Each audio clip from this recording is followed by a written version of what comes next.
Entonces, pues el tema que nos convoca hoy tiene que ver con precisamente el papel que juegan los padres y los adultos cuidadores en la formación de los niños como lectores. Eso que suena así como muy rimbombante es una cosa mucho más sencilla de lo que parece. Está comprobado que el niño desde que está en el vientre materno escucha, siente y se puede empezar a formar como lector. Las mamás que le cantan al niño, que le cuentan, no solamente lo están acompañando mucho más cerca, sino que están incidiendo de una manera muy favorable en ese desarrollo lector del niño. ¿Por qué? Porque el niño siente, el niño cuando está en el vientre se guía por el ritmo del corazón de la madre, sístole, diástole. Y ese ritmo, digamos, es como el ritmo vital, primario, básico. Mucha de la poesía infantil recrea ese ritmo. Las nanas, los arrullos tienen ese mismo ritmo, el sístole, diástole, la hamaca, la mecedora. Es como ese ritmo que acuna, que arrulla. Por eso es tan importante, pues que sería el ideal que las mamás tuvieran embarazos tranquilos, para que ese corazoncito no se agite demasiado. Y si eso está acompañado de canto, de cuento, de palabra, pues el niño nace ya con un equipaje de palabra. Somos seres de palabra como seres humanos. Y mire cómo de manera muy natural aprendemos a hablar. También la idea es que de manera así natural aprendiéramos a leer y a escribir. Lo que pasa es que la hemos vuelto muy complicada la cosa, pero es mucho más sencilla. Cuando el niño nace, entonces importantísimo el arrullo. Está comprobado también científicamente que los niños arrullados son niños más seguros, son niños más tranquilos, son niños que crecen protegidos. O sea, el ser humano es humano por el otro. Entonces, también está comprobado que niños que han sido dejados solos, abandonados desde muy pequeños, muchos de esos niños se vuelven autistas, precisamente porque el ser humano necesita del ser humano, o sea, el bebé necesita de la protección, el cuidado de esos adultos, amoroso, un cuidado amoroso y sobre todo acompañado del lenguaje, porque vuelvo e insisto, somos seres de lenguaje. Entonces, esos primeros textos, entre comillas, que les damos a los niños, canciones de cuna, arrullos, cantos, juegos de palabras, poemas, son como el calostro, ¿sí?, comparado con la lactancia materna. Es esa primera alimento que es básico y fundamental para que el niño se siga desarrollando como ser humano pleno, que pueda interpretar el mundo y que tenga sobre todo con qué, que tenga herramientas para poder interpretar, para poder nombrar el mundo.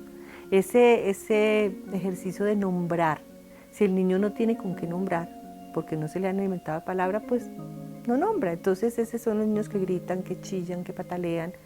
Eso es mucho de la violencia, incluso en nuestro país, está, digamos, basada en esa falta de espacios y de oportunidades de diálogo, de palabra, de poder conversar, de poder dialogar. Y eso se enseña desde pequeñitos. Entonces, una recomendación a los papás y a las mamás: reconózcanse ustedes primero como lectores. O sea, pregúntense un momento, bueno, a mí qué me gusta leer o qué me gustaría leer, qué temas me interesan. Y en la medida en que ustedes se reconozcan como lectores, tienen mucha más posibilidad de acompañar a sus hijos a volverse lectores. Otro tip clave es acompañar a los niños a dormir contándoles una historia.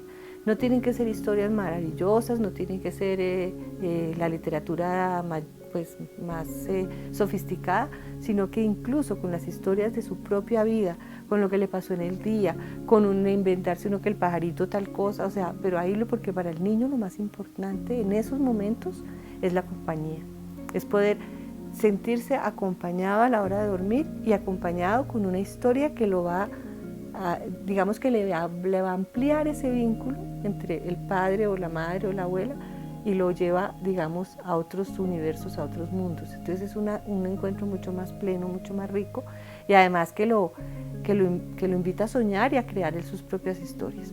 A veces las historias son tan buenas que a los niños les da trabajo dormir. A veces también los papás dicen, ay, yo estoy muy cansado hoy. No importa, o sea, no es una obligación. O de pronto uno le puede decir, mi amorcito, hoy no, mira, invéntate tú la historia hoy, o te voy a contar un mini cuento, mañana entonces contamos otro, pero es sobre todo la presencia y la actitud de sentirse ellos acompañados y acompañados con una palabra que les está recreando el mundo. Esto desarrolla la imaginación del niño, lo hace mucho más creativo. Mire, sin meternos en teoría, pero sí hay una señora, una filósofa norteamericana, Martha Nussbaum, que nos explica cómo, y alarmada además, que están incluso sacando de muchos currículos de las escuelas primarias de muchos países el arte y la literatura. Y ella dice, ojo, porque se está atrofiando dos capacidades básicas del ser humano, que son la capacidad creativa y la capacidad compasiva, que no la da la literatura. O sea, la creativa porque bueno, nos volvemos mucho más creativos y con más recursos cuando leemos, cuando nos leen, pero la compasiva también porque cuando yo me leo una historia de lo que le pasa, por ejemplo, a la niña de los fósforos, el cuento de Hans Christian Andersen, por poner un ejemplo, yo siento yo siento compasión por esa niña, así esa niña sea la niña de un cuento, porque las historias se viven como reales, o sea, están nutriendo no solamente el imaginario del niño, sino su capacidad de comprensión humana. Entonces, importantísimo ese acompañamiento que hagamos los papás y los abuelos, y bueno, los cuidadores en general, a los niños más pequeños. O sea, eso es algo que, así como les enseñamos a caminar, les enseñamos a montar en bicicleta, hasta que están solitos, listos y los soltamos, así mismo se acompaña ese proceso lector. Entonces, acompañarlos, ¿qué es? Conversar con ellos, tener tiempo para ellos. Hoy en día hay incluso muchos cuentos infantiles que recrean ese drama de los niños, de que los papás no tienen tiempo. Ahora no, ¿sí? Ahora no, porque está muy ocupado. Eso es gravísimo, o sea, saquen ese tiempo para los niños, de conversar un rato, de contarles una historia, de inventar, de escucharlos, porque ellos también tienen que decir. O sea, ese diálogo es fundamental. Llevarlos a las bibliotecas. La ciudad, bueno, en general en el país, pero la ciudad tiene muy buenas bibliotecas, donde hay buenas colecciones de libros para niños, donde también hay actividades de hora del cuento, de lecturas compartidas, incluso bebetecas, o sea, sitios donde en las bibliotecas se acoge a los niños más pequeñitos con las mamás o con los cuidadores, llevarlos a las librerías, tener en la casa un espacio para la propia biblioteca del niño. Incluso, no hay que tener dinero para eso, se pueden hacer los propios libros. O sea, ¿qué actividad más rica que hacer con un niño un libro? O sea, desde las páginas, dibujar, escribirle, que él diga, que le dicte a uno la historia, escribir la historia o los poemas que uno se sabe, recrearlos ahí y volverlo libro, y que ese libro haga parte de la biblioteca del niño y haga parte de los juguetes del niño, porque el libro es un objeto cultural, es un juguete más, y el niño debe, o sea, si un niño crece sin libros, pues es mucho más difícil, digamos, o se le va a demorar mucho más el proceso para hacerse lector o para familiarizarse con los libros que si lo tiene desde pequeñito. Eso se ve cuando en los hogares lectores la mamá tiene libros de plástico para el niño cuando se mete en la bañera, o aquellos libros para los más pequeños que suenan incluso, que si uno hunde y el pajarito canta. Todo eso hace parte, digamos, de la cultura del libro que hay que acercar al niño desde pequeño. Hoy en día, pues y hay una alarma, digamos, generalizada sobre las tablets y los celulares, y yo creo que no hay que estigmatizar los objetos per se, ni la tecnología per se. El problema es que se delegue todo el acompañamiento de los niños a esos aparatos. Así como nos pasó con la televisión, que la televisión terminó siendo la niñera de muchas generaciones. El problema no es la televisión, el problema es qué tanto estamos presentes ahí con ellos, qué tanto los acompañamos. Entonces, cuando yo por quitarme al niño de encima, voy y lo conecto al televisor o al iPad, pues ahí está el problema.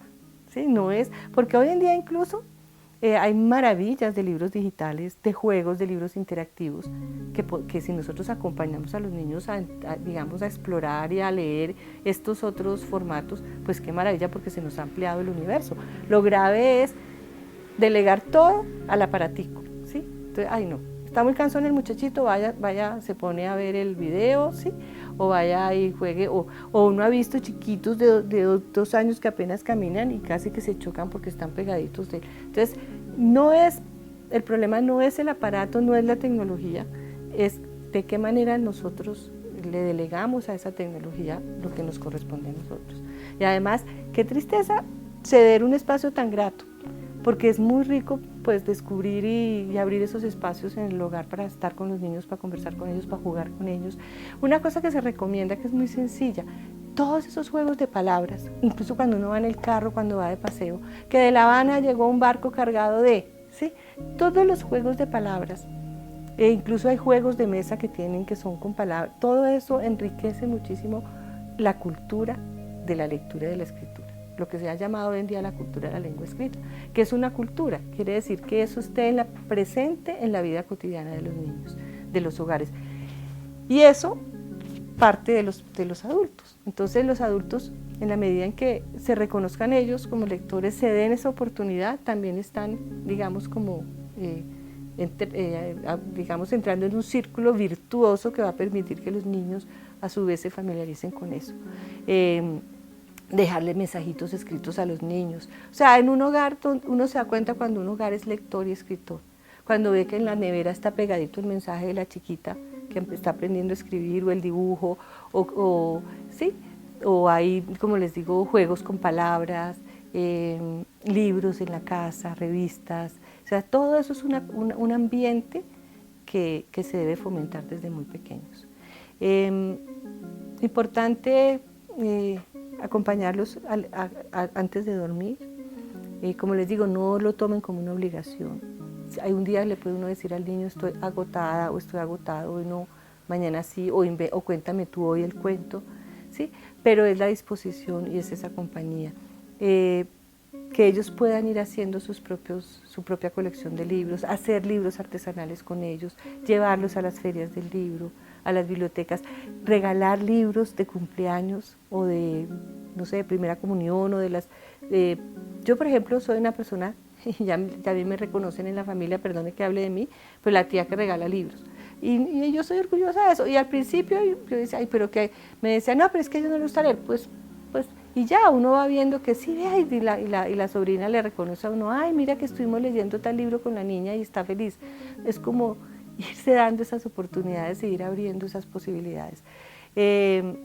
Lo mismo, no sé, como familiarizarse con eso. Hay incluso programas de fin de semana, de irse a la biblioteca, mirar, llevarlos a títeres, ¿sí? Llevarlos a las salas infantiles donde hay hora del cuento, como volverlo parte de la vida. Así como lo llevamos al deporte o lo llevamos a la clase de música, pues qué rico también incorporar la lectura y la escritura, no como una cosa solo académica y aburrida, sino al contrario como algo que une a la familia. Es importantísima la lectura en familia porque une. O sea, une porque además no solo une, sino que enriquece la conversación y el diálogo de la familia. Porque no estamos centrados solo en nosotros o en el chisme, sino que eso nos da tema también y para ampliar el universo, que finalmente, ¿qué es la lectura? Es la posibilidad de encontrarnos con la memoria de la humanidad, con la creación de la humanidad y hoy en día hay maravillas, ¿sí? Hoy en día la literatura infantil es muy variada, es deliciosa, digámoslo así, hay muchos géneros también y en eso me quiero detener un poquito en el menú. No quedarnos siempre como con lo mismo, sino que así como variamos el menú nutricional, digámoslo así, están las mamás súper pendientes de que el niño no coma solo paquetes o que no coma solo, y que por favor cómo le metemos las verduras y cómo le damos la fruta. Pues lo mismo pasa con la literatura y con la lectura, o sea, darles un menú balanceado, mucha poesía, poesía de tradición oral, juegos de palabras, cuentos de animales, cuentos cortos. Hay unos cuentos cortos muy simpáticos que a los niños les encantan. Las adivinanzas es un género que ojalá comprendiéramos lo importante que es la adivinanza en el desarrollo de un niño. Yo, por ejemplo, como promotora de lectura, cada vez que voy a alguna parte, meto en mi canastica libros de adivinanzas, vaya donde vaya, porque las adivinanzas nunca fallan. Yo le preguntaba a una psicóloga un día, ¿qué tienen las adivinanzas para que gusten tanto, a cualquier edad, en cualquier cultura. Dice, me explicaba, las adivinanzas, fuera de que son deliciosas y uno siempre se entusiasma tratando así no de con la respuesta, sino tratando de buscar la respuesta. Eso tiene una explicación científica. Las adivinanzas estimulan los dos hemisferios del cerebro. O sea, pone al ser humano en actitud investigativa. Entonces, por eso, imagínese lo que le pasaría a un niño nutrido con adivinanzas. O sea, es un niño que se vuelve súper, o sea, estamos trabajando los dos hemisferios del cerebro, que es un poco lo ideal, pues, y además es divertido y el niño, además hay otra cosa importante con la adivinanza, es la puerta de entrada a la poesía, porque finalmente una adivinanza es una metáfora, me explico, uno no está nombrando, ustedes saben que la metáfora es la manera de nombrar, de nombrar algo sin nombrarlo, o sea, como con sus cualidades, sus características, y la adivinanza es eso, ¿sí? Uno, digamos, María va y María viene, en un punto se mantiene, algo así ¿qué es? Entonces, la puerta, es una adivinanza básica de nivel pre-kinder, María va, María viene, en un punto se mantiene, pero si usted ve todo lo que está desarrollando un niño, digamos que piensa en esa adivinanza, porque está no solamente observando el objeto, observándole todas sus cualidades, su funcionamiento, su materialidad, sino está desarrollando lo que se llama el pensamiento analógico, el pensamiento metafórico. Entonces miren todas las riquezas que tiene una cosa tan sencilla como son las adivinanzas. Y jugar a las adivinanzas es delicioso. Y yo tengo, por ejemplo, una cajita mágica, entonces no hay que tener muchos libros de adivinanzas, pero hay una cajita que incluso una hija mía me la decoró, y ahí he hecho adivinanzas. Y cuando yo voy así a trabajar con los profesores, con los bibliotecarios, con los papás, les digo, miren lo fácil, tener en la casa una cajita de adivinanzas. Y cuando de pronto terminamos de comer, ay, juguemos a las adivinanzas, y nos ponemos a jugar a las adivinanzas. Una cosa lúdica, deliciosa, rica, que podemos hacer en familia, pero que está realmente contribuyendo a que el niño no solamente se desarrolle su inteligencia, su imaginación, sino que lo estamos acercando de manera muy amorosa y muy rica a la lectura de la escritura. Porque lo grave es cuando dejamos y esperamos hasta que entre al colegio, y cuando entra al colegio, entonces a veces, infortunadamente, se toma eso de una manera muy acartonada o muy rígida, y entonces empezamos a vacunar a los niños contra la lectura y la escritura.